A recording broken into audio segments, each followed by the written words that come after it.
Thank you, Swadesh, and it's my great pleasure to be here. We in Tuckahoe are very fortunate to have our wonderful library and wonderful librarians like Swadesh and Katie, who are dedicated to books and to writers and are a source of inspiration for all of us. My newest book, The Paris Children, has a kind of strange history. Whenever I do a book and author, I always get the same two questions. The one being, where do you get your ideas from? And the second, how long does it take you to write a book? These questions are basically unanswerable because books are a long time in the dreaming. And the book that I began in 1980 might not be finished till 2020 because it's a germ of an idea that grows. And where did the idea come from? The ideas come from a scrap of conversation, something viewed from a window, an idea that suddenly comes unbidden and it springs to life. But in the case of The Paris Children, it was a book that I always knew I would write. It was a book that grew with me from my earliest childhood. It's the story of the rescue of Jewish children from Nazi-dominated Europe. And why it was part of my life is because I'm a first-generation American. My mother and father were both immigrants from Poland. I lived in a three-generation household with my maternal grandparents, who, when they left Europe, had left behind sisters, brothers, cousins, parents, all of them with small children. When Hitler invaded Poland in 1939, the land that he invaded was the land of my grandparents and my parents' childhood. And the victims of that invasion were largely Jewish. Not every one of Hitler's victims were Jewish. He also persecuted homosexuals, communists, people with disabilities. So he had many victims, but in our knowledge of the war, we know that while not every victim was a Jew, every Jew was scheduled for victimhood. So my grandparents, from that first day of Labor Day 1939, with the invasion of Poland, would read the Yiddish newspapers of the day. I was a small girl. My first language was Yiddish because my parents worked and my grandparents brought us up. And as my grandfather read the paper aloud to my grandmother, they would weep over the children. And my grandmother would say over and over again in Yiddish, Radava de Kinder, save the children. And those words became probably one of my earliest linguistic memories. So I thought of the children, and as I reached my own maturity, the children who were lost stayed with me, and my grandmother's words stayed with me.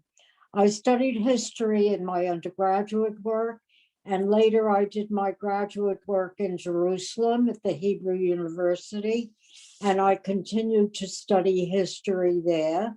And with all the history, particularly of the war period, there was an emphasis on the number of children that were lost. In the end, the number of Jewish children lost to Hitler was 1.5 million. It's an amazing number, and it had no real reality for us because it's hard to sympathize with a number until the 50s, when a book was published called The Diary of Anne Frank. We could understand, while we couldn't identify with 1.5 million who can identify with 1.5 million? We could identify with a single child. So I thought again about those lost children and about the efforts that were made to rescue them. And there were such efforts. And I began to focus in on one particular. Let me talk about the efforts that were made. One was the kinder transport, in which children were sent from Germany in particular to England, where they were taken into foster homes. The other very strong, that saved about 2,000 children, not a lot when you consider the number who died. The other effort was something called Youth Aliyah, Aliyat HaNoah, which was founded by Henrietta Zoll, the founder of Hadassah, and that rescued Jewish children and brought them to what was then Palestine. There was not yet a state of Israel. So and those efforts also saved maybe 3,000 children, again, an infinitesimal amount, but a miracle nonetheless. And so I learned then about the efforts of a group in France. Now, France was particularly endangered because when it took only a few weeks from the day that Hitler marched across the border from Germany after he had had the Anschluss in Austria into France, and Paris fell. From the minute that the Germans marched up the Place de la Concorde to the Arch of Triumph, the lives of Jewish children, and all Jews, but in particular Jewish children, were endangered in France. And there was an immediate reaction and a sprint to action. And I learned about the work of a particular young woman named Madeleine Levy. She was, at the time of the Anschluss, 21 years old, a social work student, and she was the granddaughter of a great figure in French history, Alfred Dreyfus. Now, the name of Dreyfus may be familiar to some of you. He was an officer in the French army who was falsely accused of betraying France, tried, found guilty, and sent off to Devil's Island for a period of 7 years until it was discovered that the accusations were false, motivated by an anti-Semitic press and an anti-Semitic jurisdiction in the military. And he was pardoned, redeemed, returned to France, where he became a hero of World War I. And his two children, Pierre and Madeleine's mother, survived. And Madeleine was his granddaughter. She was the daughter of Alfred Dreyfus's daughter and of her father, Dr. Levy, who was a French physician. Early on, she and her sister Simone were members of the French Jewish Scouts. And the French Jewish Scouts mobilized in an underground way to save as many Jewish children as they could in France. And this was done in different ways. Some of the children were hidden. They found Gentile families who, at risk to their own lives, took in Jewish children and hid them. They were hidden in private homes and farms, and because there was strict rationing, food had to be obtained for them, and the money to pay these families who needed it desperately and were already risking their lives was donated by Jewish families and an international network of Jews. The other way to rescue these children was to spirit them out of France across two distinct borders, one border into Switzerland across the Alps, and one border into Spain across the Pyrenees, the mountain route also. And Madeline and her sister Simone became very active in this movement as scouts. Another scout was a young man named Claude Lanzmann, who Madeline met through her work in the Scouts, and they formed a friendship, a burgeoning friendship, that if history had not interrupted it, would have probably become a rewarding love affair. But as it was, their relationship existed only during the years of the war. Madeline also became and very involved with a family of Jewish refugees from Germany who had fled to France, including a small girl whom she was named Anna, whom she was determined to save. So she became involved in child rescue, which gives my book the title, The Paris Children, the Jewish children of Paris, whom she and Claude Lanzmann were planning to escort them across the Pyrenees into Spain, which was marginally neutral, although Franco was a fascist. He never participated in active programs of genocide, or perhaps to Switzerland across the Alps. This was going to be done in midwinter, which was part of the range.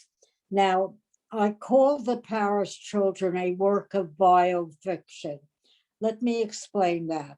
By biofiction, I mean I take a character who existed in real life, in real history, and I sketch out her personal life using dates and places that were actually where he or she lived at a particular time.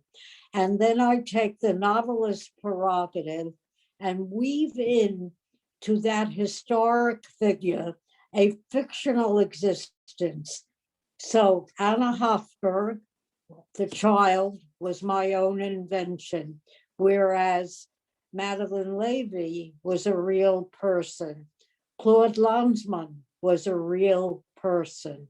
And I have him situated at different times exactly where he was historically. The same is true of Madeline's sister, Simone, who married a resistance leader named Pearl, and I have them situated in their historic lives, but what they did is of my own invention. Simone was a calligrapher.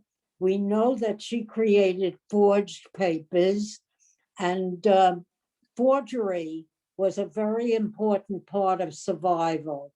To be a stateless person means you have no passport, you have no, what the French required to prove that a person existed was called a carte d'identité,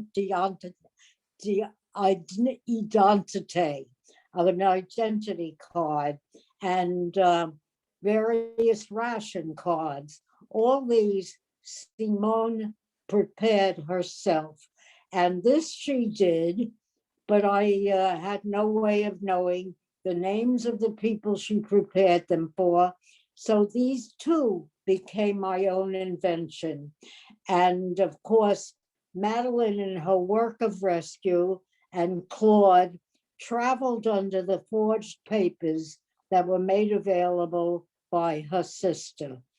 And again, this required a great deal of research on my part and a great deal of imagination. The imagination came easier than the research. For the research, I had to go to France. I went to Toulouse, where a lot of the book takes place, to Paris and tried to follow the route, similar to what I had done in my previous book, The Bridal Chair, which also was a work of biofiction. Key to the book was the real life situation of Madeline Levy. She had had scarlet fever as a child, which left her slightly hard of hearing, a situation that stress made worse. And finally, in the last part of the book, her disability, her hearing deficit led to the danger that precipitated her very sad ending. So I have the story of Madeline's life, her efforts at rescuing children, her work within the resistance, which I invented. Part of the resistance in France had to do with disabling Germans from transporting all their prisoners across the border to a train station that carried victims to the concentration camps of Auschwitz. And they could only do this if they had access to bridges. Bridges were blown up by the resistance. I had no way of knowing whether or not Madeline was involved in that kind of demolition work, but I invented it. And again, the bridge in Toulouse that I created and had her break up existed, but the fictionalization of it, which added to the suspense of my story, was of my own invention. So the story is the story of rescuing, goes back to my grandmother's murmuring of save the children. And I want to add that during this particular period, there was Madeline's grandmother, who was Lucy Dreyfus, the widow of Alfred Dreyfus, was given sanctuary by a convent. Here I want to emphasize the tremendous role that the Christian community played in France in rescuing Jewish victims, both children and adults.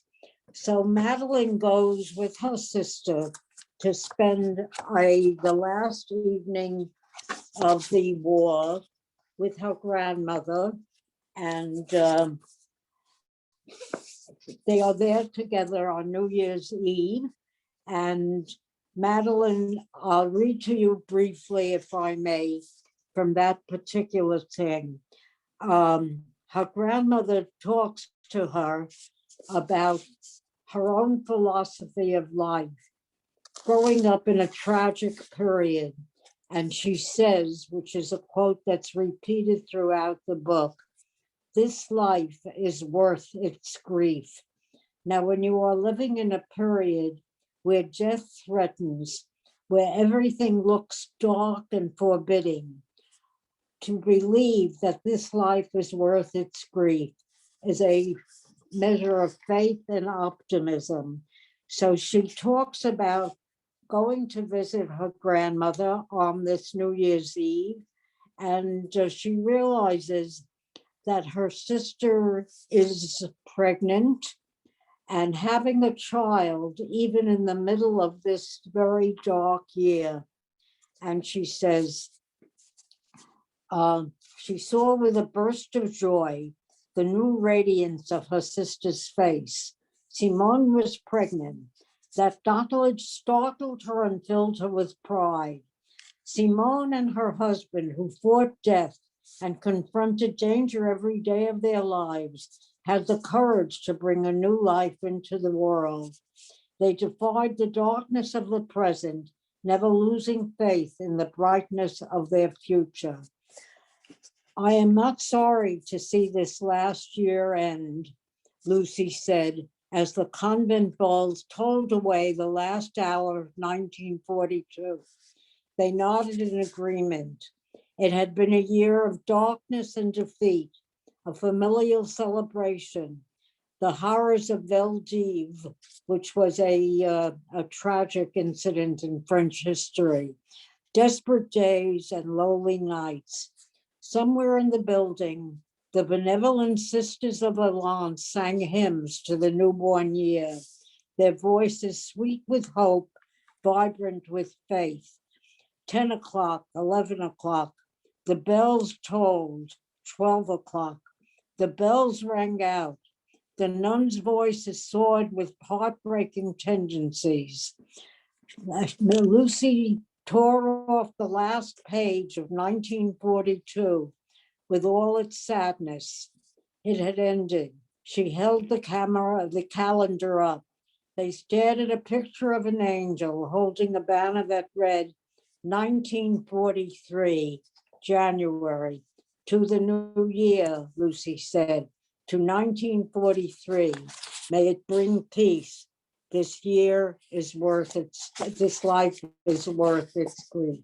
And indeed, of course, it was, despite the fact that Madeline's life ended tragically. She is captured by the Gestapo when she cannot hear their approach and hear the warning of a neighbor because of her hearing disability. Nevertheless, she realizes that the children she had meant to save are safe because of her effort. And she learns that the small group of children, her children, because she thought of them as her own, whom she had so carefully trained, had all successfully made the trek across the Pyrenees and were in Algiers, soon to sail for Palestine. Anna is safe, she learned. A stone was lifted from her heart. Her grandmother's words, so true and powerful, came to mind, weighted with truth and power. This life is worth its grief. It was a cold day. The sun burned with an odd radiance, but she heard the improbable laughter of the assembled children, watched two small, very thin, small girls grasp hands and whirl about in playful dance. A miracle that children laughed, that children played. The children she is watching when she receives the news of the children she had saved are in the camp at Drancy. Those children would be deported with Madeline to Auschwitz. And so I end the book with an epilogue that is actually based on the final days of Madeline's life. It happened on November 20th, 1943, 2 days after her 25th birthday. She and Claude joined convoy number 22. They were among 1,200 Jewish prisoners who were herded into freight cars at the Bobigny station in France. The train arrived at Auschwitz at 2 a.m. on November 23rd. In January of 1944, Madeline Levy, weighing less than 70 pounds, died of typhoid at Auschwitz-Birkenau. She died as a young woman, 25 years old. She died in the same camp in which the child, Anne Frank, had died. These are not fictional deaths. These were deaths born of the terrible history of that terrible war, a history that we must be careful never to repeat. Children must be protected. All children, all children. The lives of all children matter. And this is what I wanted to, the message that I wanted to relate in The Paris Children, which is a novel of World War II, but which speaks to the commitment that we all must make to be aware of our obligations to a life that, to the lives that children live, and our awareness that all our lives, even in this very difficult time that we are living through. And I thought, as I wrote the words, that this dark year of 1942 was ending. I wrote them during the dark year of the pandemic, but we live with the knowledge of hope and the knowledge of endurance. And I hope that the Paris children carries that message with it, and that my grandmother's words in the years of my childhood, Rata the Kinder, save the children, will extend to those who read this book and continue, as we all must, to care about the lives of children. So thank you very much for sharing this afternoon with me. If you have any questions, I'll be glad to answer them. Katie can, I guess you'll chair it, Katie?